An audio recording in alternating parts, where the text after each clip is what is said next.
Ang saad sa Diyos na dawat pinaagi sa pagtuo.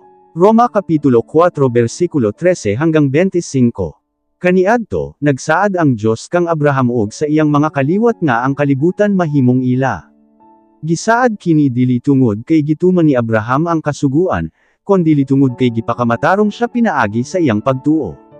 Kon ang mga nasakop sa kasuguan mao lang ang makadawat sa gisaad sa Diyos, nan, walay kapuslanan ang atong pagtuo sa Diyos ug kawang lang ang iyang saad.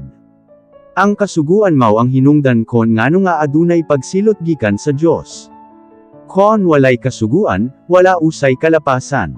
Busa ang saad sa Diyos gibase sa pagtuo, aron mahimong gasa gikan sa Diyos ug masiguro nga kini madawat sa tanan nga mga kaliwat ni Abraham, dili lamang sa mga Hudyo nga nasakop sa kasuguan kon dili sa mga dili Hudyo nga nagatuo usab sama kang Abraham.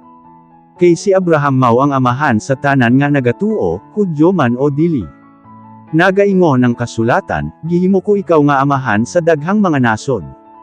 Busa sa atubangan sa Diyos, siya atong amahan. Ug ang Diyos nga gituuhan ni Abraham mao usab ang Diyos nga nagahatag og kinabuhi sa mga patay ug nagabuhat sa mga butang nga wala kaniadto. Bisan wala nagayoy paglaom nga mahimong amahan, nagtuo gihapon si Abraham nga tumanon sa Diyos ang iyang gisaad kanya nga siya mahimong amahan.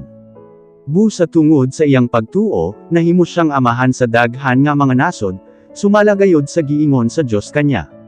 Sa dihang nagsaad ang Diyos kang Abraham, mga usa ka gatos na katuig ang iyang edad, ug nasayod siya nga tigulang na siya ug imposible na nga makapaanak pa.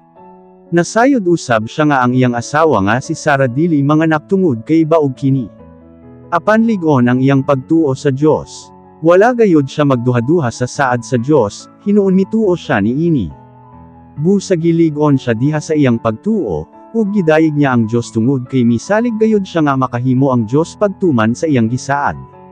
Busa tungod sa pagtuo ni Abraham gipakamatarong siya sa Diyos, sumala sa nahisulat sa kasulatan. Apan kining pulong, gipakamatarong siya, gisulat dili lang alang kang Abraham, kon dili alang usab kanato. Pakamatarungon usab kita kon nagatuo kita sa nagbanhaw sa atong Ginoong Hesus.